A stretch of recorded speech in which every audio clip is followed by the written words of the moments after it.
अध्यात्म विज्ञान, नई दृष्टि, नई खोज।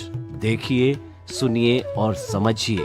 अध्यात्म विज्ञानी पूज्य स्वामी श्री कमलेशानंद जी के निर्देशन में सनातन सत्य का अनुसंधान कर जीवन को प्रकाशित करें।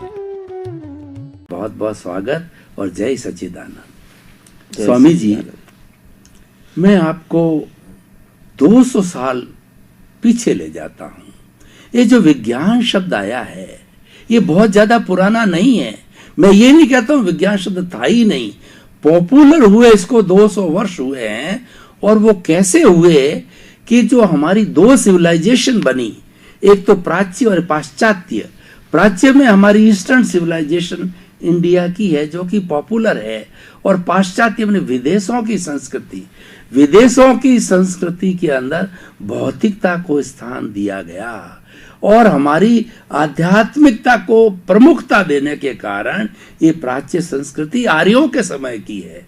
तो जब क्योंकि उन्होंने भौतिकता को स्थान दिया तो प्राथमिकता दी, तो भौतिकता पर बढ़ते गए और भौतिकता के हिसाब से जो है आविष्कार भी करते रहे। 106 सब्सटेंस निकाले और ये जितना भी लाइट वगैरह ये जितना भी है वो आया।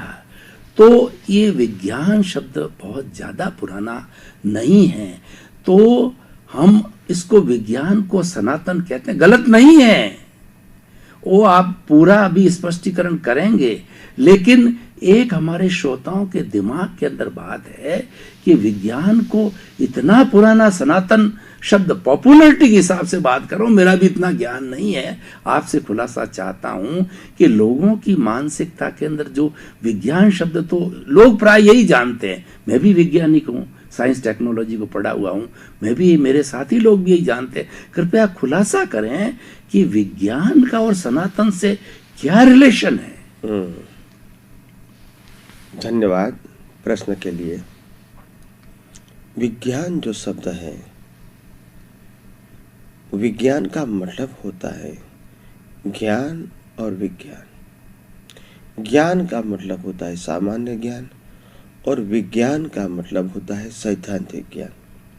सामान्य ज्ञान वो व्यू पॉइंट हो सकता है और सामान्य ज्ञान सबका अलग अलग हो सकता है, मगर जो विज्ञान है वो सैद्धांतिक ज्ञान है जो सबके लिए एक होता है, तो इसलिए उसको विज्ञान बताया। पहले जमाने के अंदर विज्ञान शब्द का उपयोग कम होता था, मगर तत्व शब्द था। तत्व था, सिद्धांत था, प्रिंसिपल। तो ये सब शब्द बहुत प्रचलित थे। हालांकि बात तो एक ही है, शब्द चाहे कभी भी आए, कहीं भी आए, कैसे भी आए, हमको तो मर्म समझना है। तो मैं आध्यात्म विज्ञान में विज्ञान शब्द का प्रयोग इसीलिए करता हूँ क्योंकि जैसे भौतिक विज्ञान है वो भी सनातन सिद्धांतों के ऊपर आधारित है। वो 5 सनातन तत्वों के ऊपर आधारित है।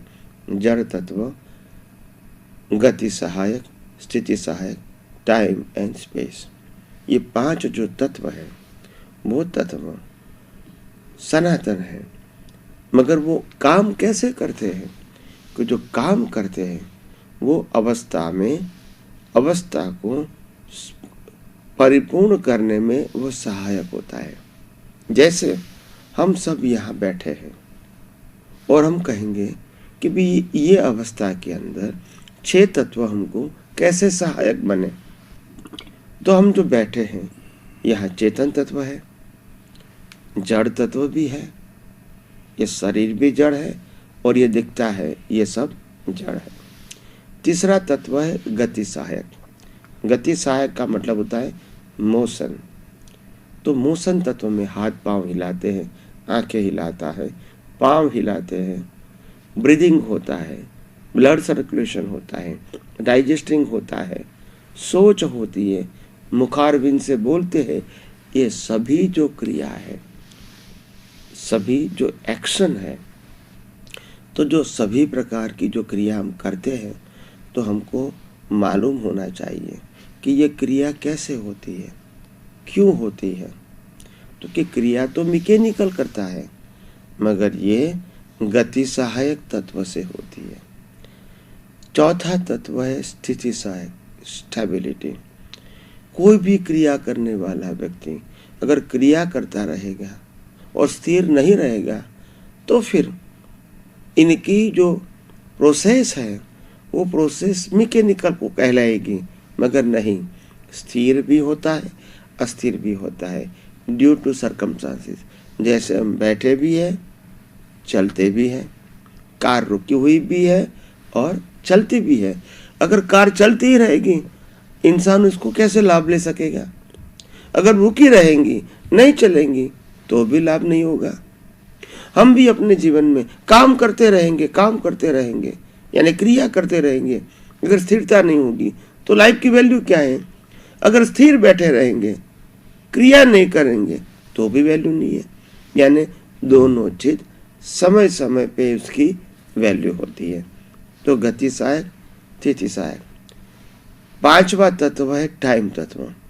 कोई भी अवस्था, यहाँ बैठे हैं तो समय तत्व के साथ हम बैठे हैं, कितना समय में बिगिनिंग करना है, कितना समय में एंड करना है, तो ये समय तत्व है।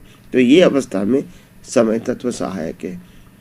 चेतन तत्व, जड़ तत्व, गति सहायक, स्थिति सहायक और टाइम तत्व, ये 5 तत्वों की बात हो गई।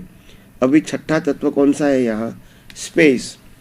हमने जो कुछ भी एक्टिविटीज करते हैं, क्या हम बिना स्पेस कर सकते हैं?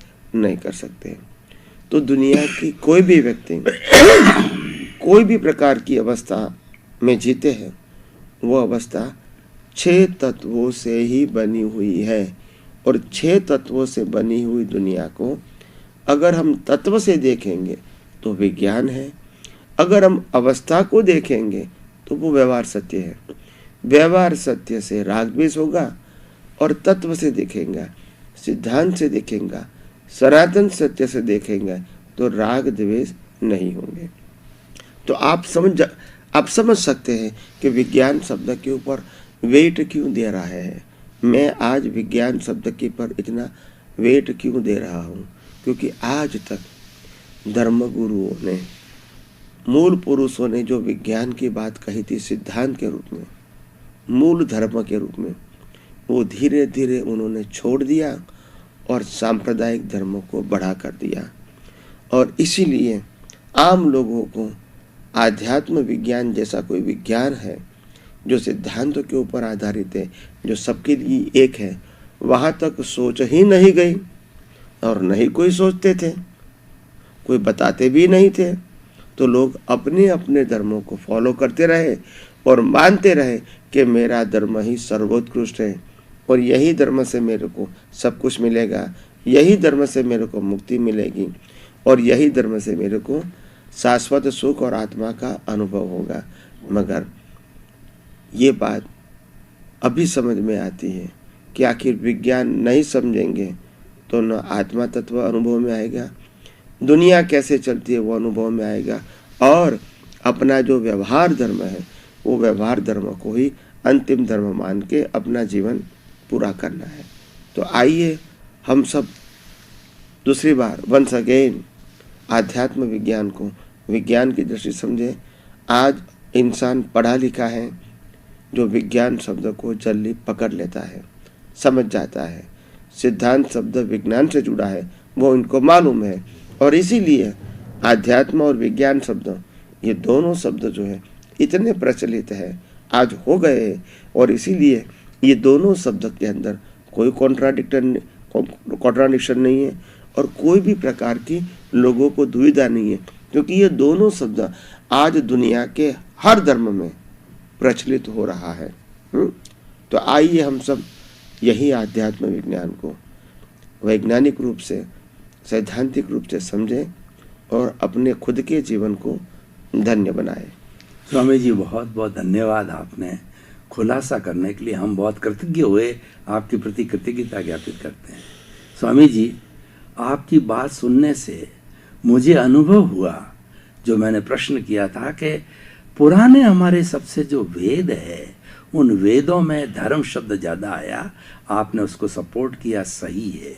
उसके बाद में जब धर्म शब्द और ज्यों ज्यों बुद्धि का विकास हुआ बुद्धि के विकास के साथ साथ में बौद्धिक लोगों ने देखा कि धर्म शब्द इतना गहन है कि अकेला धर्म से काम नहीं चलेगा, क्योंकि धर्म तो एक जीवन जीने की पद्धति है, कुछ सिद्धांत भी चाहिए। तो बौद्धिक वर्गों ने दर्शन को जन्म दिया और आज पूरे विश्व में 365 तरह के धर्म दर्शनों से मैं हर 5 साल बाद रूबरू होता हूँ, और भारत के तो 55 धर्म दर्शन को जहाँ पढ़ाए जाते हैं वहाँ मैं उपस्थित रहता हूँ। तो दर्शन शब्द बाद में जुड़ा।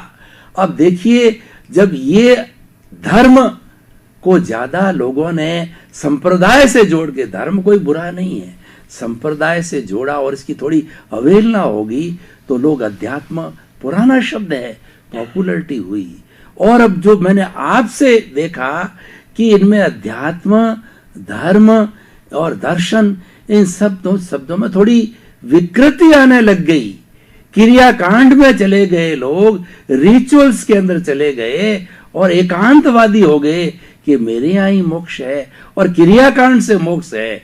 तो जो मैं आपकी बातों से समझा कि आपने जो वर्तमान में प्रचलित जो विज्ञान है, अध्यात्म विज्ञान देकर के लोगों की समझ को बहुत पुष्ट किया कि अध्यात्म, धर्म, दर्शन सब एक ही बातें हैं, लेकिन इसका विकृत रूप न करके इसको सही रूप में जैसे पैदा हुआ था रखें। तो अध्यात्म विज्ञान एक ऐसा शब्द है जहां पे कोई कॉन्ट्राडिक्शन नहीं है, उसमें सिद्धांत जुड़ जाता है और वही कुदरत का कानून बनता है, वही सनातन सत्य बनता है। तो मैं आपकी बात से ये समझा। तो स्वामी जी, इन सब बातों को आप भी अपने एंगल से रखिए। धन्यवाद। तो बात तो सही है कि हमने भी यही बातों को विज्ञान के रूप में इसीलिए रखा कि इस कलयुग के अंदर और वर्तमान जीवन के अंदर विज्ञान शब्द को लोग प्रमाणभूत मानते हैं, सैद्धांतिक मानते हैं। बड़े बड़े थिंकर लोग भी इनको स्वीकार करते हैं। जब विज्ञान शब्द की बात करेंगे, सिद्धांत की बात करेंगे, तो वो भी कहेंगे कि इसमें कोई डिस्प्यूट नहीं होना चाहिए। हो सकता है कि सिद्धांत मेरे को समझ में ना भी आए, मगर मैं सिद्धांत को प्रकार नहीं करूँगा, इतना कहूँगा कि अभी मेरे को समझ में नहीं आता है। मगर मैं संप्रदाय की बात करूँगा, व्यू पॉइंट की बात करूँगा, तो लोग कहेंगे भाई आपका व्यू पॉइंट ये है और मेरा व्यू पॉइंट ये है। यानी डायरेक्ट क्या हो गया, डिफरेंसेस हो गया। विज्ञान में डिफरेंसेस नहीं होता है क्योंकि वो सिद्धांत के ऊपर आधारित है और वो सनातन सत्य है। तो मेरा कहने का मतलब ये है कि ये जो विज्ञान शब्द का जो प्रयोग आज चल रहा है, आज हिंदुस्तान में आप टीवी पे या यूट्यूब पे जितने भी धर्म संप्रदाय के गुरु लोग प्रवचन करते हैं, इसका प्रवचन आप सुनोगे तो मालूम होगा आपको आज दुनिया के बीच जितने भी प्रवचनकार हैं, जितने भी धर्मगुरु हैं, सब लोग अपने प्रवचन में धीरे धीरे ये विज्ञान शब्द को जोड़ता है, क्योंकि पढ़े लिखे लोग खास करके यंगस्टर इस विज्ञान को तवज्जो देते हैं, क्योंकि इसमें प्रिंसिपल होता है। श्रद्धा की बात नहीं है, मानने की बात नहीं है, there is some logic on a science. तो यंग जनरेशन को तुरंत समझ में आ जाता है और तुरंत प्रश्न कर लेते हैं कि हमारे धर्म में तो ये कहा है और विज्ञान तो ऐसा है। तो धीरे धीरे धर्मगुरु भी अपने प्रवचन में, अपने उपदेश में, अपने सत्संग में विज्ञान शब्द का प्रयोग जोड़ देते हैं ताकि लोगों को उनकी बातें भी साइंटिफिक लगे। मैंने बहुत सारे धर्मगुरुओं का प्रवचन समय समय पे यूट्यूब पे देखा है। इसका प्रवचन आप 5 साल पहले सुनोगे और आज सुनोगे, इसमें डिफरेंस क्या होगा? प्रेजेंटेशन वही होगा जो पहले करता था, मगर आज जो करते हैं वो विज्ञान शब्द बोल के करते हैं, क्योंकि लोगों की जिज्ञासा ये है। तो इसीलिए मैंने कहा कि लोग धीरे धीरे विज्ञान शब्द का प्रयोग करके अपने धर्म को भी साइंटिफिक है ऐसा प्रेजेंट करने का प्रयास करते हैं। पहले धर्म को क्रियाकांड में बता के क्रियाकांड करने का प्रयास करते थे। अभी धीरे धीरे साधु संत सन्यासी को समझ में आया कि विज्ञान की बात नहीं करेंगे और सिर्फ क्रिया की बात करेंगे तो यंग जनरेशन चली जाएगी। तो इसीलिए वही बातों को वो विज्ञान के रूप में पेश करके बताना चाहते हैं।